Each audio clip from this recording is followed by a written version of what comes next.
You all. This meeting will be recorded, so we will have a possibility to send it over and edit on YouTube, so you can send it to your colleagues or watch it yourself a little bit later on. Let's wait for a couple of minutes until everyone can join. We had a lot of registration for today's webinar, so let's wait for a little bit of time. Grab some coffee or tea or just water.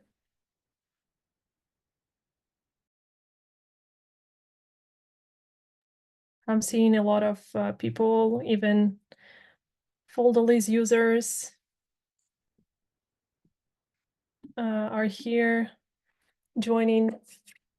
Very, very happy to see you all guys today.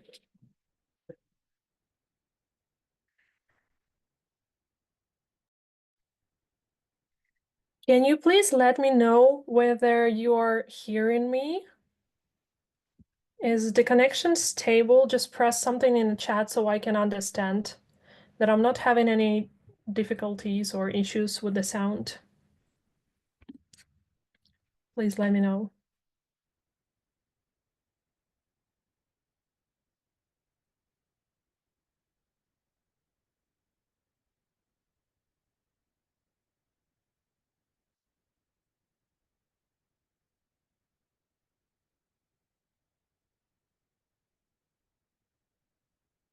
Hey everyone. Hello, hello.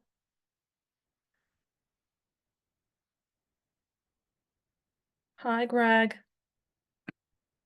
Hi, Chris. Hi, everyone.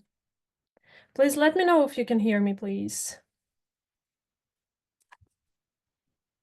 I'm seeing a QA. Oh, sound is good.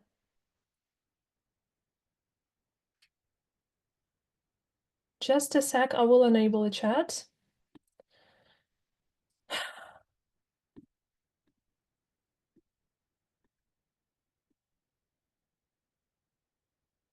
Do you see a chat right now, guys?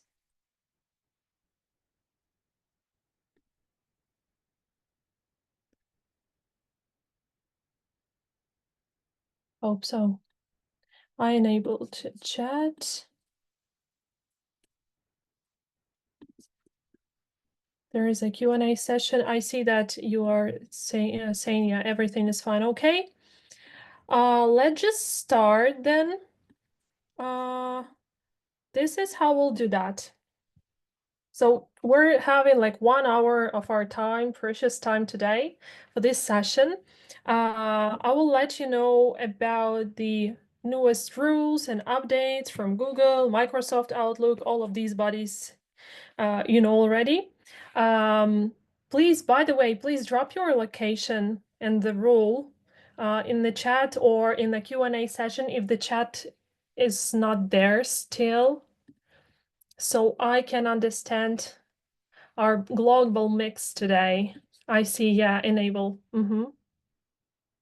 Just a sec, let me try to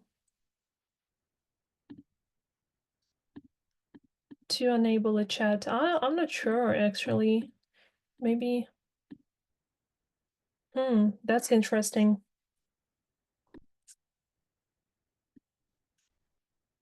Yeah, I see that unfortunately I'm gonna be unable to add a chat to our conversation, but anyways, we have a Q&A session later on, so let's keep it like this. So we'll dive into what's new and important in email deliverability for 2025. I think almost everyone could have joined for us for this meeting today.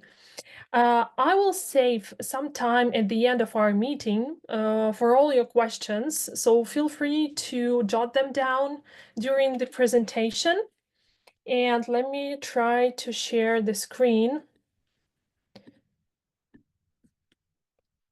Yeah, I hope you can see that. So this is the presentation about the hot trends in email deliverability for the coming year, for this year already. So Today, we're going to talk about key insights and the trends, and about how to adapt to these newest rules, newest sending rules, safely scale up your outreach volumes, and bypass spam folder every time you send anything to your leads or to your current customers. It depends.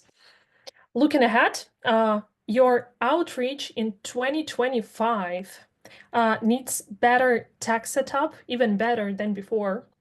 Slower pace, I would say, and real engagement. Um, let's see. I can just a sec. Just a sec. I somehow cannot move the pages. Something magic is going on for us today. Yeah. So Google's and Microsoft algorithms and how to navigate those. Google, as well as Microsoft, have changed a lot during I would say, the last 9 months, starting in 2023, and then in 2024, and then maybe they will launch something new again, unfortunately for all of us, during this year. But there are some good news. They don't block emails as much right now, at least. But you would still need to follow the Gmail and Microsoft 365 rules to keep your sending reputation good on the highest level. Let's cover, I would say, the essential rules you might have missed previous year, or maybe there are some, there are some people who have just joined the deliverability topic. So plus I'll share a game-changing factor that's recently boosted our clients' inbox rates. This is something new, at least to us, but let's see whether this is something new to you. So I would say that there are two essential rules for successful outreach everyone needs to start with. The first one is a product relevance. We definitely recommend our customers to start with targeting companies that truly need their solution. This is the first step to start with. I'm not talking about DNS settings right now, outreach platforms, all of that technical stuff. No, product relevance comes first. Then research their customers' pain points and challenges. Then match your product features to their customers' specific needs is all like very important thing here. And personalize outreach even more based on how our customers solve their customers' problems. And of course, next step is lead quality. This is another very important step right here before you come closer to the deliverability at all. So the lead quality, we recommend verifying companies that like making sure that they exist, they are active. Totally, you need to, or our customers need to validate emails. Confirm decision makers' role, confirm that these decision makers are still working there and the contact information is still relevant. Then check if they are using something, similar or any competing solutions. Very important thing here. Ensure they fit our customers' ICP. Even the industry, the size, the budget, all of these elements. And fix targeting and lead quality first. This is the best rule to start. Without these basics, again, you'll waste time, effort, budget, money, and harm, unfortunately, the email reputation, the mailbox reputation, domains reputation, and IP reputation, as you may know. Another note from us, a small on a side note, right? Let's be real. Just because you think that your leads are perfect doesn't mean they really are, unfortunately. So sure, your database might look great on paper, you fixed everything, you polished everything with your marketing and sales managers. But if you're not getting results, try this. Launch a few test campaigns targeting different industries and targeting different company sizes. Often, it's not your emails or warm up that's the problem. Really, like I would say in 30% of all the cases, the one that we're, facing with, the problem is that our customers might just be taking the wrong crowd. That's it. Now, let's get back to bases. Maybe I'm sure like a lot of you know about, but not all of you. So Microsoft right now actively monitors for anomalous behavior in mailboxes. Sequential sending patterns, like one email every few minutes, can trigger spam warnings. Account can be blocked after detecting suspicious sending patterns. Both, I would say, Google and Microsoft, these are like 80% of all the ESPs in the world, right? That's why we're talking about these. Consider these patterns as anomalous behavior. Something like identical emails sent in sequence. What else? Regular intervals between emails sent out. High volume of emails in short period of time. What else? A lot of customers, they suddenly increased in sending volumes, which is, no go at all. So if you are, or any one of you, considering adding more and more leads or emails or sequences to their campaigns, please make sure that you grow exponentially. You don't just, upload 100 leads and send it one time. What else? Identical message body across multiple emails. Definitely using spam trigger words can harm reputation. New accounts sending high volumes immediately. So, for example, you created new domain or a new mailbox and you started sending from the, day 2 or from the day 3, let's say. It's too early. You need to warm up properly. You need to follow all of these rules and then scale gradually. What else I would say? Multiple failed login attempts, unusual IP location changes. Yeah. Oh, and one more thing, sending outside normal business hours can also trigger spam filters. It's kind of suspicious, I would say, for different email service providers. From a standpoint of a technical signals, I would highlight missing or wrong records such as SPF, DKIM, poor domain reputation, but you can fix each of these with either deliverability company or yourself, whatever you choose. Mismatch sender information, suspicious email authentication. To conclude, if you want to avoid triggering these alerts, vary your email content and timing. Build sending volume gradually, starting from smaller numbers and growing exponentially. On the very, I would like almost in the end of the presentation, I will show you how we recommend our customers doing this. Maintain good engagement rates. Use proper email authentication. Keep sending patterns natural and random. These are all the elements that will bring you the result. These are actually almost all the recommendations to our customers. Now you can see on a screenshot sent from one of our customers' emails. A real interesting stuff here. So I told you that we're going to be talking about a game changer.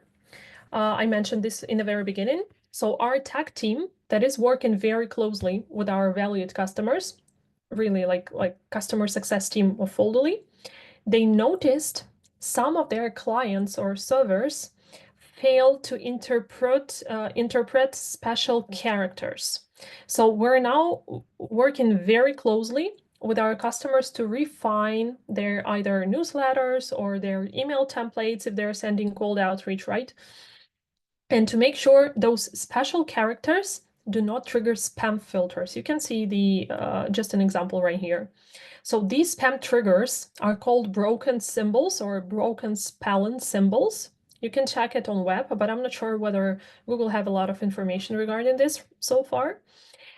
So they occur due to character encoding mismatches, causing special characters to appear in this, like, I would say, strange text. You see that on the left, this is an original text or a message that one of our customers sent to his leads. And on the right, there is how it looks like when you like go to your, for example, email, press show original, and you can see the code. Why those symbols break, or why this situation occurs? Our customers are either have wrong text encoding. They also can copy from Google Word, Google Docs, I mean Word. And the most important here, what we like our technical team saw, is that even if you are copying from ChatGPT, boom, unfortunately for all of us, right? Also, this may happen because of the email system limits and hidden character codes. How broken symbols affect deliverability and spam filtering. So our recommendation here, just keep it simple as you can. Use plain text. This is, of course, like a rule for cold outreach, for example, right? Use plain text and basic punctuation. Stop pasting from ChatGPT. Even though if you see all of these, like symbols as usual as a generic ones, to the ESPs, these are not generic symbols. While checking, you will see the next, like this. So feel free to check your templates in regards to these symbols, and then you will understand what I'm talking about. So spam filter or spam filters, they detect these symbols as something, unusual, something suspicious. I will let you know, and I will show you these symbols exactly what I mean. And because, like, why would a generic email, right, contain symbols like this? So together with our clients, our tech team, they refine newsletters, or they refine their templates, email templates, in order to avoid the problem. This is how you could check this. Again, you open your email, the one that you are sending regularly to your customers, for example, or to your leads, whatever. Press show original. You will see that button on the right side, and see if there is code like shown on the example right here. By the way, our team tried warming up email templates, which included these symbols. And if it didn't work at all. Emails were still landing in spam. The only way to fix this is to manually change these symbols into the right ones manually. So see how Foldly dashboard showing before and after fixing this with one of the customers. You're seeing, like, from February the 3rd, it was like a drastic change, right? And there are some of the advices also, the one that, like, we can suggest you doing. We suggest set UTF-8 encoding in all the emails that you are sending. Test emails in different inboxes, so you can, I don't know, send to your lead, the one that you know, and ask where exactly this email landed. And maybe send this message to one of your colleagues. So some sort of that exercise, I would say. Then stick to basic characters. use HTML codes for special symbols and check email code for maybe some word characters. Anyways, when you are in doubt, keep it simple. Basic punctuation works the best. And here is what I'm trying to explain. Feel free, please, to make a screenshot of this slide, or even for more convenience and to avoid incorrect writing, message me on LinkedIn and I'll send you this so you can use it internally, because you see that some of the symbols, it like you should like it seems like they are almost the same, but they are not the same, unfortunately. And different ESPs, they encode it differently. I hope you had some time to make a screenshot. And again, let me know if you need this to be sent so you can share it with your colleagues and make a copy paste also. Let's move on. Right now, let's talk about how to adjust email content not to be caught by spam filters. These are just some of the top best practices for cold outreach. What we also noticed, I can tell you, is that changing our customer's old template, the one that was not performing well, also changed drastically the situation in a lot of cases. So just if you're seeing that there are no obvious mistakes or issues with your technical setup, you polished everything works perfectly, but the template is still going into spam, then feel free to rewrite this template, make it shorter, make it as simple as you can, and try send this one to another leads and see how this is performing. Also, definitely you can use Inbox Insights, another product of Foldly, to check how your different email templates of yours are performing. Besides these, we also recommend to use Spintex for text variations. Plain text format only. Keep subject lines short, very short. Avoid spam trigger words. No media attachments at all, at least for the time when you are warming up with, I don't know which solutions you're using, but I hope the best ones. So try to warm up for as long as you can, and then you can send some kind of attachment, but it all depends. Keep email under 1000 characters. This is another recommendation from our technical specialists. Remove tracking pixels and open tracking links also benefits. This is what our customers benefit from a lot. What else? Maintain consistent font size. We suggest our customers to have no telephone numbers or phone numbers at all in their signatures. Interesting part here, avoid percentages more than 100, for example. So texts or templates or emails saying we will boost your strategy or we will boost your ROI, and it'll bring you 300% more, some sort of that stuff. Not good idea. We recommend do not use caps at all, those big letters. What else? No email addresses in your signature. We also recommend test templates every few weeks for spam issues. Again, you can use Inbox Insights, or you can use any other solution, the one that you like, for example. And we also suggest you updating templates quarterly or even more frequently. Let's move on. How to send. I know that there were a lot of fairy tales starting from 2022 that one mailbox can only send 20 or 30 emails per day. This is what is referring to warm-ups that not performing well, or that are damaging mailbox's reputation.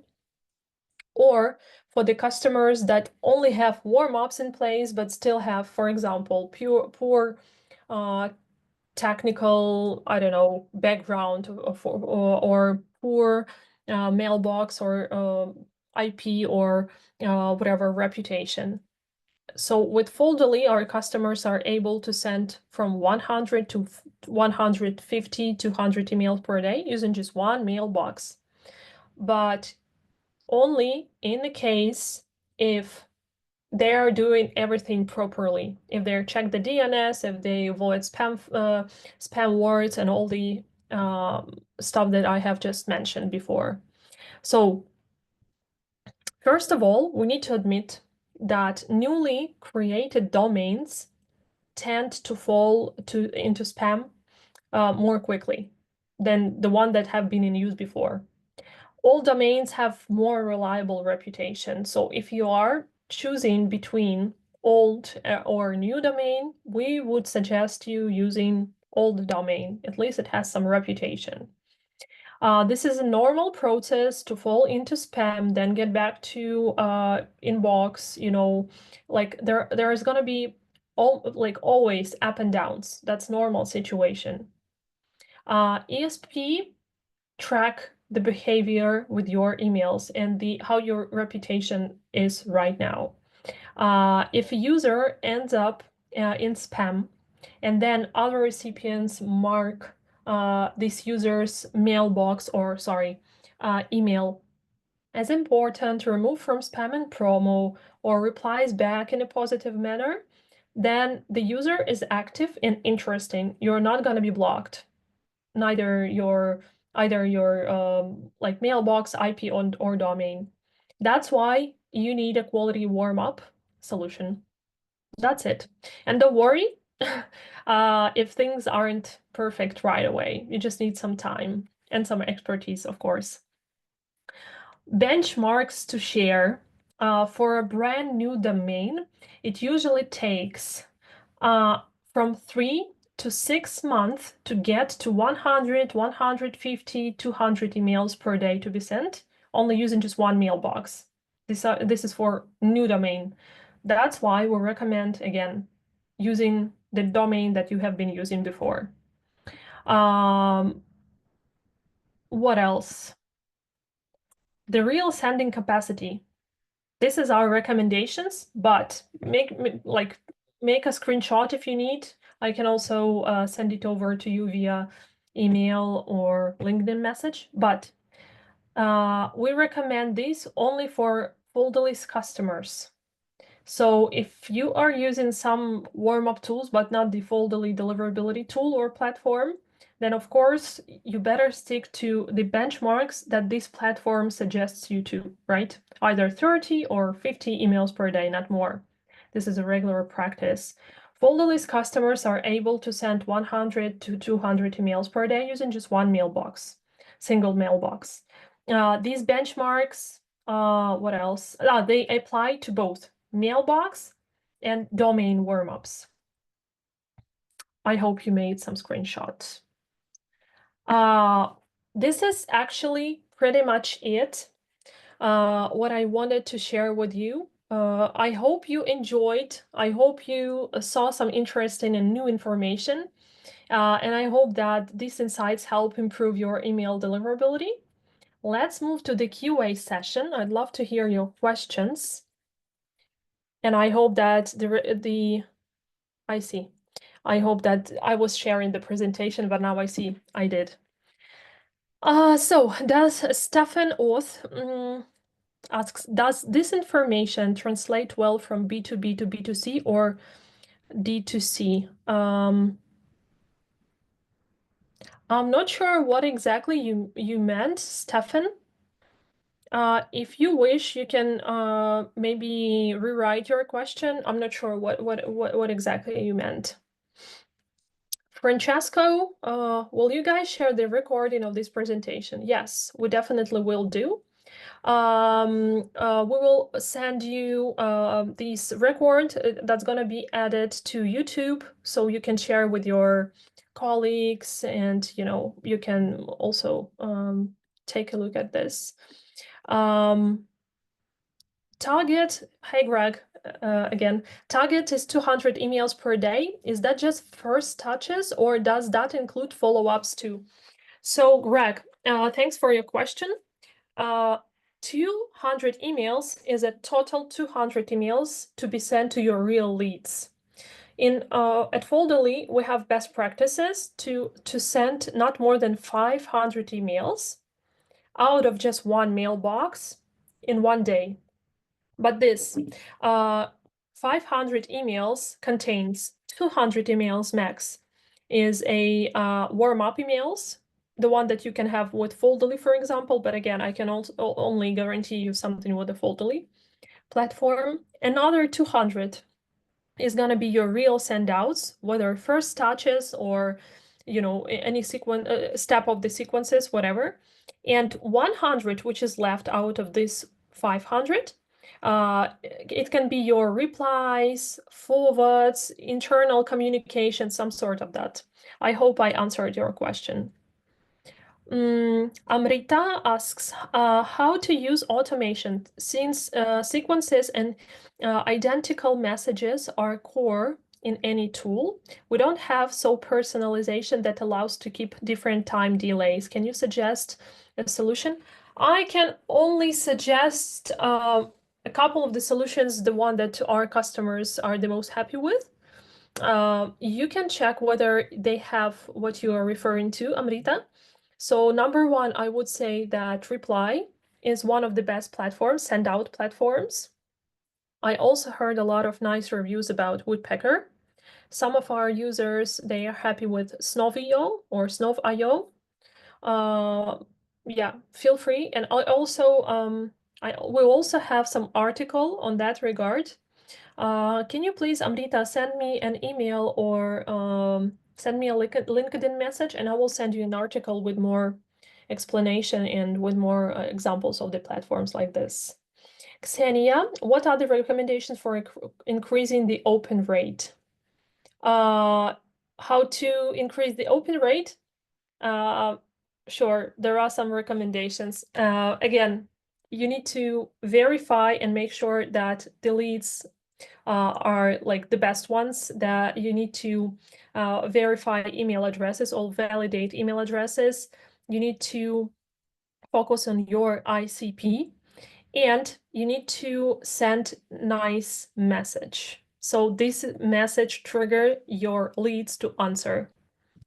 And of course to open, at least open, and then I hope answer your email. Chris asks, hi Chris, would you mind showing this slide again of the Folderly results with broken symbols and then after removing them? Sure, Chris, just a sec. I will do that for you. Just a second. I need to get to this slide. Here you are. This is our stats from one of our customers' dashboards. So this is where we were looking into what kind of problem affect this deliverability result. After understanding, after our customer could improve or make some changes in their template, this is what we discovered, that it drastically affects the deliverability.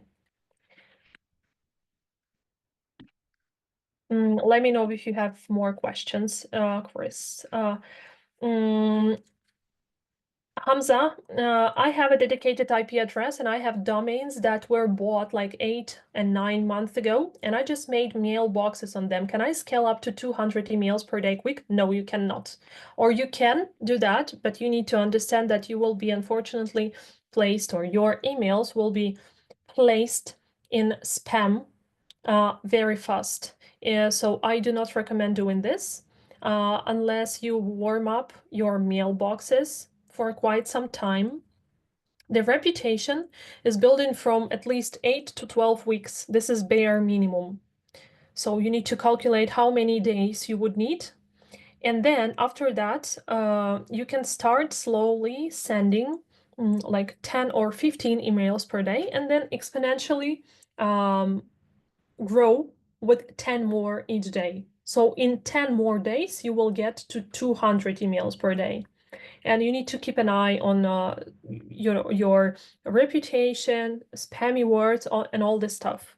Thanks, Hamza, for your question. Xenia is asking, own SMTP or own SMTP with email service providers like SendGrid. It sounds like it's just a small part of the message, Xenia, you wanted to ask me. So SendGrid, I can tell you right now, SendGrid is a very nice provider, but it's better to use this one if you are having warm outreach or marketing campaigns running. If you're gonna send cold emails, SendGrid is not the best solution here. If I'm not mistaken, even SendGrid asks their customer not to send cold emails through this provider because this is the way how you would ruin their reputation. So you need to have some platform in place for cold outreach exclusively. Hi, Hanley. If my domain exists for over 14 years now, wow. Can I immediately start sending 200 emails per day? It depends on your technical settings. What you can do, you can first of all, you need to understand what kind of outreach are you going to be sending. If this is going to be warm or marketing campaigns running, I mean, you are going to be reaching your leads who have been subscribed to your newsletters, then you are fine sending 200 emails per day, even in blast, with no time interval needed. If you want to send cold emails, then of course you need to follow all the rules, and it's better not to send anyway 200 emails per day out of the blue, just starting with the day one. But we need to understand for how many years or days or weeks you have been sending which amount of emails previously.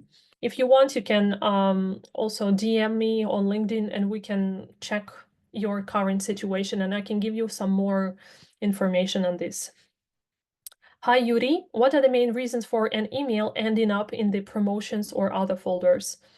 Actually, what we've seen is that the reasons is that either our customers having wrong settings, technical settings, or they have a lot of marketing materials, right? For example, they are sending PNG or JPEGs, or they are having HTML text format to reach their leads with, which is no for cold email, right? So yeah, I hope I answered.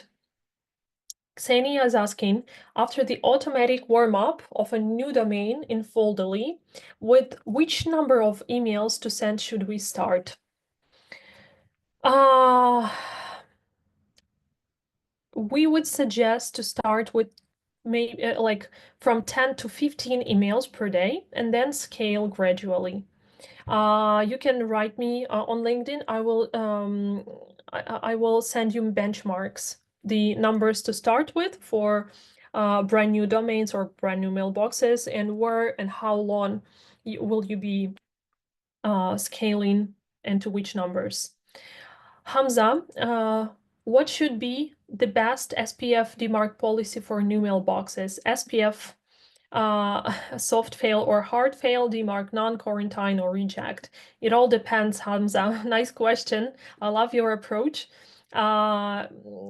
You can, it's better, to again to write me on either LinkedIn or in your via email. We can take a look at your situation and we can suggest, because I don't have much context right now. Giovanna, do you have any insights for outreach from Microsoft domains? We were using Microsoft last year and matching providers for outreach, and it was all great, but until July, when our Microsoft emails were keep getting blocked after sending 5 to 10 emails. Yeah, we also have been recommending our customers to send from Microsoft to Microsoft, from Google to Google, but then we understood, okay, this strategy is not working anymore. We have some nice tips. It's better to contact with our technical team. we can have a short call, Giovanna, and I will send you everything over after the call. That's gonna be the best part or the best step to take here. Dean asks, we have a domain from 4 or 5 years ago, and it's going to client spam. We are used to send 200 emails per day, and now it's going to spam. We're trying to do the practices to make it healthy by minimizing the volume for cold emails to 25 per day. Does it help? It should help.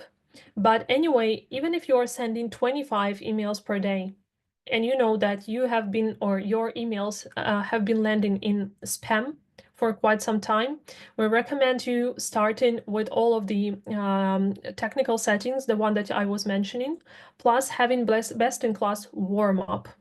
This is the best part here to start with, because you need to show different ESPs that your emails are welcomed, they're getting positive response, they are marked as not spam, not promo, but as important and removed from spam and promotional folders. So yeah. Can you share a bit, Giovanna is asking, can you share a bit more about what Foldly provides as a service? Sure, Giovanna, thanks for your question. So we are a deliverability company. That means that we are fixing each of the elements of the deliverability, including the warm-up. So we're having warm-up, we're checking and polishing our customers' technical settings in order to become trusted sender identities for all the ESPs in the world, not only for Microsoft and Google. We make sure that each of our customers' email land in the inboxes of their recipients. So warm-up does not work as a standalone product anymore. So yeah, unfortunately, we need to fix a lot of stuff in order to succeed. Okay, you cannot find, you found me. Okay, let me share my LinkedIn profile one more time. For those who wanted to reach out, here's the LinkedIn profile. You can use your phone and find me there. We can connect with you later. I'll try to help you out along with my team, because a lot of different situation needs to be treated differently. Because right here, right, you are asking me some questions. I'm not sure what are the platforms that you are using. What is kind of a setup do you have? Whether you have right platforms to reach out to your customers with, or you don't. For example, I love HubSpot. This is one of the best CRM system I've been using before. But this is not the platform that I can or any one of you can use to send out cold outreach, because it doesn't have correct time interval to reach our customers with, the time interval between our messages. It shows it like it sends out in a blast at one time, which drastically influences our reputation in a bad way. So for marketing campaigns running, like having HubSpot is fine, very good, but not for cold outreach at all. Sure, Giovanna. Yeah. Thank you very much. Thank all of you for all of your questions, for your attention. That was my pleasure meeting you. I hope that was a successful session. We will have another one maybe in 1 month or so. I'll be very happy to hear your feedback. We will reach out to you with the recording of our session today of the webinar. I hope you enjoyed, and wishing you to have a great day ahead. Thank you very much, everyone, for joining. See ya.